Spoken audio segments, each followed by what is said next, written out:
Hi hello ನಮಸ್ಕಾರ ಸ್ನೇಹಿತರೆ, ಏನಾಗ್ತದೆ ಫೈನಲಿ ಇಲ್ಲಿ ಎಲ್ಲರೂ ಕೂಡ ಟ್ರಿಪ್ಗೆ ಹೋಗ್ತಿದ್ದಾರೆ. ಆದರೆ ಮಾನ್ಯದ ಸುಪಾರಿ ಕೊಟ್ಟಿದ್ದಾರೆ. ಏನಾಯಿತು ತಿಳ್ಕೊಬೇಕು ಅಂದರೆ ಈಗಲೇ ನಮ್ಮ ಈ ಚಾನಲ್ನ ಸಬ್ಸ್ಕ್ರೈಬ್ ಮಾಡಿ, ಹಾಗೆ ಒಂದು ವಿಡಿಯೋವನ್ನು ಪೂರ್ತಿಯಾಗಿ ನೋಡಿ.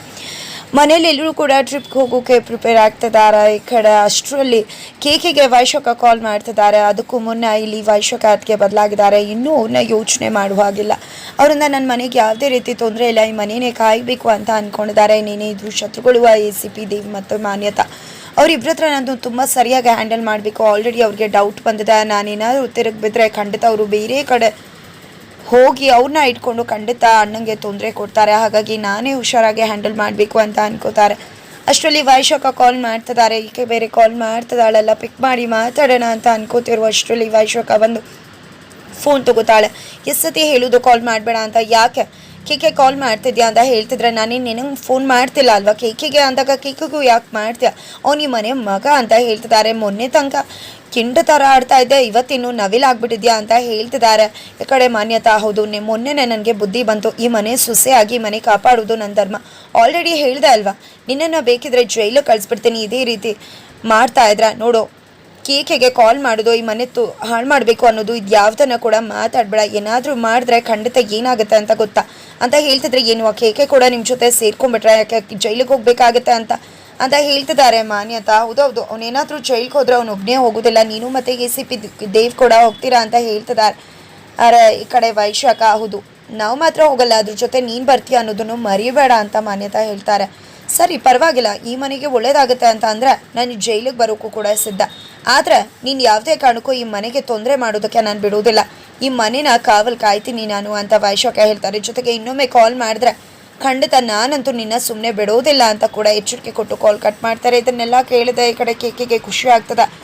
ಜೊತೆಗೆ ನೋಡು, ನಾವು ನಿಮ್ಮಂಥ ಎಲ್ಲ ದುಷ್ಟ ಶಕ್ತಿಗಳು ನಮ್ಮಿಂದ ದೂರ ಆಗಬೇಕು, ನಮ್ಮ ಮನೆಯಿಂದ ತೊಲಗಬೇಕು ಅಂತ ನಮ್ಮ ಮನೆ ದೇವರು ಹಾಸನಕ್ಕೆ ಹೋಗ್ತಾ ಇದ್ದೀವಿ. ಇನ್ನು ಮುಂದೆ ನೀನು ನಮಗೆ ತೊಂದರೆ ಕೊಟ್ಟು ನಮ್ಮ ನೆಮ್ಮದಿನ ಹಾಳು ಮಾಡಬೇಡ ಅನ್ನೋ ಸುಳಿವನ್ನು ಕೂಡ ಕೊಡ್ತಾರೆ ವೈಶಾಖ. ಹಾಗಿದ್ರೆ ನಿಜವಾಗ್ಲೂ ವೈಶಾಖ ಬದಲಾಗಿದ್ದಾರಾ ಅಂತ ಅನ್ನಿಸ್ತದೆ. ಬಿಕಾಸ್ ಬದಲಾಗಿದ್ದಾರಾ ಅನ್ನೋ ಕ್ವೆಶನ್ ಮಾರ್ಕ್ ಬರ್ತದೆ. ಯಾಕಂದರೆ ಇಲ್ಲಿ ಒಳ್ಳೆಯವ್ರ ಥರ ನಟಿಸ್ತಿದ್ದಾರೆ, ಆದರೆ ಸುಳಿವನ್ನ ಕೂಡ ಕೊಡ್ತಿದ್ದಾರೆ. ಇಲ್ಲಿ ಮಾನ್ಯತಾ ಕೇಳಲೇ ಇಲ್ಲ, ಆದರೂ ಕೂಡ ನಾವು ಹಾಸನಕ್ಕೆ ಹೋಗ್ತಿದ್ದೀವಿ ಅನ್ನೋ ಸುಳಿವನ್ನು ಕೊಡ್ತಿದ್ದಾರೆ. ಆದರೆ ಇದು ಕೇಕೆ ತಲೆಗೆ ಹೋಗ್ತಿಲ್ಲ. ನಿಜವಾಗ್ಲೂ ಅವರು ಬದಲಾಗಿದ್ದಾರಾ ಅನ್ನೋ ಅನುಮಾನ ಇದರಿಂದ ನನಗೆ ಮೂಡ್ತಾ ಇದೆ. ಜೊತೆಗೆ ಎಲ್ಲಾದರೂ ಆಗೋದ್ರ ಜೊತೆಗೆ ಈ ಕಡೆ ಫೋನ್ ಕಟ್ ಮಾಡ್ತಾಳೆ. ನಂತರ ಈ ಕಡೆ ಕೇಕೆಗಂತೂ ಫುಲ್ ಖುಷಿ ಆಗುತ್ತೆ, ಅದಕ್ಕೆ ಬದಲಾಗಿದ್ದಾರೆ, ಒಳ್ಳೆಯವರಾಗಿದ್ದಾರೆ ಅಂತ. ಆದರೆ ಇಲ್ಲಿ ಮಾನ್ಯತಾ ಏನು ಹೇಳಿದ್ಲು ಅವಳು, ಹಾಸನಕ್ಕೆ ಹೋಗ್ತಿದಾರ. ಈ ಮಾನ್ಯತಾ ಖಂಡಿತ ಸುಮ್ಮನೆ ಬಿಡ್ತಾಳೆ ಅಂತ ಅಂದ್ಕೊಂಡಿದ್ದೀರ. ಯಾವುದೇ ಕಾರಣಕ್ಕೂ ಸುಮ್ಮನೆ ಬಿಡೋದಿಲ್ಲ. ಆ ಎರಡು ತಲೆನೂ ಕೂಡ ತೆಗೆದು ಹಾಕ್ಬಿಡ್ತೀನಿ. ಕೇಕೆ ನೀನು ರೌಡಿ ಆಗಿರ್ಬೋದು, ಆದರೆ ನಿನ್ನಂಥ ರೌಡಿನ ಹುಟ್ಟಿಸೋದು ನಾನೇ, ದುಡ್ಡಿಟ್ಟಿರೋಳು. ಅದು ಗೊತ್ತಿದ್ಯಾ ನಿನಗೆ? ನನ್ನ ಹತ್ರನೇ ಆಡ್ತಾ ಇದೆಯಾ? ನೋಡ್ತಾರೋ ಏನು ಮಾಡ್ತೀನಿ ಅಂತ ಪಕ್ಕ ಪ್ಲ್ಯಾನ್ ಮಾಡಿ ಸುಪಾರಿ ಕೊಡ್ತಿದ್ದಾರೆ ಮಾನ್ಯತಾ.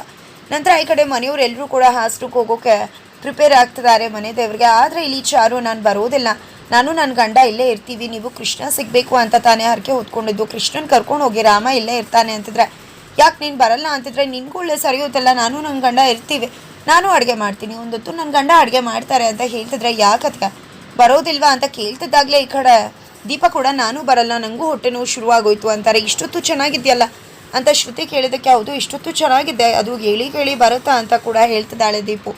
ಹ್ಞೂ ಅಮ್ಮ ನೀನು ಫೋರ್ಸ್ ಮಾಡಬೇಡ, ಅದಕ್ಕೆ ಯಾಕೆ ಹೇಳ್ತಿದ್ದಾರೆ ಗೊತ್ತಾ, ಇಬ್ಬರು ಕೂಡ ರೊಮ್ಯಾಂಟಿಕ್ ಆಗಿ ಇರಬೇಕು, ಮನೆಯವರೆಲ್ಲ ಇರ್ತೀವಿ, ಯಾರೂ ಇರಲ್ಲ ಅಂತ ಹೇಳ್ತಿದ್ದಾಗೆ. ಹೌದು ಒಳ್ಳೆನಾದೆ, ಸರಿಯಾಗಿ ಅರ್ಥ ಮಾಡ್ಕೊಂಡೆ ಅಂತ ಹೇಳೋಷ್ಟರಲ್ಲಿ ರಾಮಾಚಾರಿ ಕೂಡ ಬರ್ತಾನೆ. ಏನು ರಾಮಾಚಾರಿ ಬರಲ್ಲ ಅಂತೆ ಅಂದಾಗ, ಇಲ್ಲಪ್ಪ ನಾನು ಎಲ್ಲ ಹೇಳಿದೆ, ಎಲ್ಲರೂ ಹೇಳಿದ್ರು ಮೇಡಮ್, ನಾನು ಕೂಡ ಬರ್ತೀನಿ ಅಂತಲೇ ಹೇಳಿರೋದು ಅಂತ ಹೇಳ್ತಿದ್ದಾರೆ.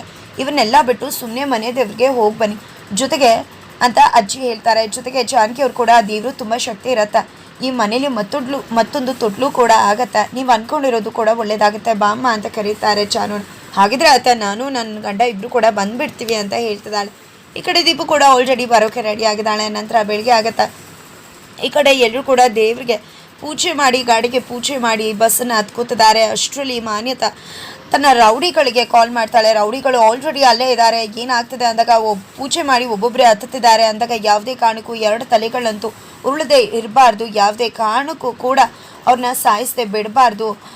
ಅಂತ ಹೇಳ್ತಿದ್ದಾರೆ. ಖಂಡಿತ ಮೇಡಮ್ ನೀವೇನು ಯೋಚನೆ ಮಾಡಬೇಡಿ, ಖಂಡಿತ ಅವರಿಬ್ಬರನ್ನ ಕೂಡ ಉಳಿಸೋದು ಮಾತೇ ಇಲ್ಲ ಅಂತ ಹೇಳಿ ಫೋನ್ ಇಡ್ತಾರೆ ಸುಪಾರಿ ಕಿಲ್ಲರ್ಸ್. ಈ ಕಡೆ ನನ್ನ ವಿಷಯಕ್ಕೆ ಬರ್ತೀರಾ, ಯಾವುದೇ ಕಾರಣಕ್ಕೂ ಸುಮ್ಮನೆ ಬಿಡೋ ಮಾತೇ ಇಲ್ಲ ಅಂತ ಹೇಳ್ತಿದ್ದಾರೆ. ಜೊತೆಗೆ ಆ ವೈಶಾಖ ಕೂಡ ಎಷ್ಟೆಲ್ಲ ಹಾರಾಡ್ತಾ ಇದ್ಲು, ನನ್ನ ಮಗಳನ್ನ ಮನೆಯಿಂದ ಆಚೆ ಕಳಿಸ್ತೀನಿ ಅಂದು ಈಗ ರಾಮಾಚಾರಿಗಿಂತ ಗಂಡ ಬೇಕಾ ಹಾಗೆ ಹೀಗೆ ಅಂತ ಮಾತಾಡಿದ್ಲು. ನನ್ನ ಬೇಬಿ ಅವನ್ನ ತುಂಬ ಪ್ರೀತಿ ಮಾಡ್ತಿದ್ದಾಳೆ ಅಂತ ಗಂಡ ಸಿಗೋದಕ್ಕೆ ಪುಣ್ಯ ಮಾಡಬೇಕು, ನೀವು ಹುಡ್ಕಿದ್ರು ಅಂತ ಅಳಿಯ ಸಿಗೋಲ್ಲ ಅಂತಿದ್ಲು ಅಂತ ಅಳಿಯನ್ನ ಈಗ ಮುಗಿಸ್ತಾ ಇದ್ದೀನಿ ಅಂತ ಮಾನ್ಯತಾ ಅನ್ಕೋತಿದ್ದಾರೆ. ನಂತರ ಎಲ್ಲರೂ ಕೂಡ ಬಸ್ ಹತ್ಕೋತಾರೆ. ಇಲ್ಲಿ ಆಲ್ರೆಡಿ ದೀಪು ನಾನು ನೀನು ಮಾವ ಕುತ್ಕೊಳ್ಳೋಣ, ಸಾಂಗ್ ಆಡೋಣ ಅಂತ ಹೇಳಿ ರಾಮಾಚಾರಿ ಪಕ್ಕ ಕುತ್ಕೊಂಡಿದ್ರೆ, ಈ ಕಡೆ ಚಾರು ಯಾಕೆ ಇಲ್ಲಿ ಕುತ್ಕೊಂಡಿದ್ಯಾ ಅಂದಾಗ ಯಾಕೆ ಕುತ್ಕೋಬಾರ್ದ, ಹೊಟ್ಟೆ ಉರಿತಾ ಇದೆಯಾ ಅಂದಾಗ ಇಲ್ಲಪ್ಪ ನೀನು ರಾಮಾಚಾರಿ ಮಾಮನ ಜೊತೆ ಕುತ್ಕೊಂಡಿದ್ದೀನಿ ಅಂದ್ಕೊಂಡಿದ್ದೆ, ಆದರೆ ಅದು ರಾಮಾಚಾರಿ ಅಲ್ಲ, ಅದು ಕೃಷ್ಣ ಅಂತ ಹೇಳ್ತಾರೆ. ನಿಂಗೆ ಗೊತ್ತಾಗೋದಿಲ್ವಾ, ಯಾವಾಗಲೂ ಬಂದು ಕೃಷ್ಣನ ಹತ್ರನೇ ಕುತ್ಕೋತಿಯಲ್ಲ ಅಂದಾಗ ಇಬ್ಬರು ಒಂದೇ ಥರ ಇದ್ದಾರೆ, ಎಲ್ಲಿ ಗೊತ್ತಾಗುತ್ತೆ ಅಂತ ಅನ್ಕೋತಿದ್ದಾಳೆ. ಜೊತೆಗೆ ನೀನು ಯಾಕೆ ಇಲ್ಲಿ ಕುತ್ಕೋಬೇಕಿತ್ತು ರಾಮಾಚಾರಿ ಆದರೂ ಕೂಡ ಅಂತ ಹೇಳ್ತಿದ್ರೆ, ನಿನಗೆಂತ ಮೊದಲು ಈ ಮನೆ ಸೊಸೆ ನಾನು, ನೀನು ಈಗ ಸೊಸೆ ಆಗಿರೋದು, ನಿನಗೆಂತ ನಂದೇ ನಡಿಬೇಕು ಅಂತ ಹೇಳಿ ಮತ್ತೆ ರಾಮಾಚಾರಿ ಅಂದ್ಕೊಂಡು ಕೃಷ್ಣನ ಪಕ್ಕ ಕುತ್ಕೋತಾರೆ. ಈ ಕಡೆ ಅವಳು ಕೂತಿದ್ದೆ ರಾಮಾಚಾರಿ ಪಕ್ಕ, ನಂತರ ಈ ಕಡೆ ಚಾರು ಕುತ್ಕೋತಾಳೆ. ನಂತರ ಹೊಟ್ಟೆ ಉರಿತಾ ಇದೆ ಅಲ್ವಾ ನಿನಗೆ, ನಾನು ರಾಮಾಚಾರಿ ಮಾಮನ ಪಕ್ಕ ಕೂತಿದ್ದೀನಿ ಅಂತ ದೀಪು ಹೇಳ್ತಿದ್ರೆ, ನನಗೆ ಕುರಿಬೇಕು, ನೀನು ಕೂತಿರೋದು ಕೃಷ್ಣನ ಪಕ್ಕ, ಇಷ್ಟೊತ್ತು ಕೂತಿದ್ಯಲ್ಲ ಅದು ರಾಮಾಚಾರಿ ಪಕ್ಕ ಅಂತ ಹೇಳಿದಕ್ಕೆ ಮತ್ತೆ ಯಾಕೆ ಸುಳ್ಳು ಹೇಳಿದೆ ಅಂದಾಗ, ಇನ್ನೇನು ನಿನ್ನ ಎದೇಳಿಸ್ಬೇಕಿತ್ತು, ನಾನು ಕುತ್ಕೋಬೇಕಿತ್ತು, ಸುಮ್ಮನೆ ಎದೇಳು ಅಂದರೆ ನೀನು ಎದೇಳಲ್ಲ, ಕಿರಿಕ್ ತೆಗಿತೀಯಾ, ಅದಕ್ಕೆ ಈ ರೀತಿ ಮಾಡ್ದೆ ಅಂತ ಹೇಳ್ತಿದ್ದಾಳೆ. ಈ ಕಡೆ ನೀನಾದರೂ ಹೇಳಬಾರ್ದ ನಾನು ರಾಮಾಚಾರಿ ಅಲ್ಲ ಕೃಷ್ಣ ಅಂತ ಕೃಷ್ಣಂಗೆ ಹೇಳ್ತಿದ್ರೆ ಅವನು ಹೇಳುವುದಿಲ್ಲ, ಜಸ್ಟ್ ಕೈಯಲ್ಲೇ ತೋರಿಸಿ ಪಾಠ ಮಾಡೋದು ಅಂತ ಚಾರು ಹೇಳ್ತಾಳೆ. ನಂತರ ಈ ಕಡೆ ದೀಪು ಕೃಷ್ಣನ ಪಕ್ಕ ಕುತ್ಕೊಂಡಿದ್ದಾರೆ. ಈ ಕಡೆ ವೈಶಾಖ ಎಲ್ಲ ನಗ್ತಿದ್ದಾರೆ. ನಂತರ ಜಾನಕಿ ಅವರು ಚಾರು ಸುಮ್ಮನೆ ಬಿಡಮ್ಮ ಅಂದಾಗ ಸರಿಯತ್ತೆ ಅಂತ ಹೇಳ್ತಾರೆ. ಎಲ್ಲರೂ ಕೂಡ ಖುಷಿಯಿಂದ ಹೋಗ್ತಿದ್ದಾರೆ. ಹೋಗೋ ದಾರಿಲಿ ಒಬ್ಬ ವ್ಯಕ್ತಿ ಸಿಗ್ತಾರೆ, ಕೃಷ್ಣನ ಜೊತೆ ಮಾತಾಡ್ತಿದ್ದಾರೆ.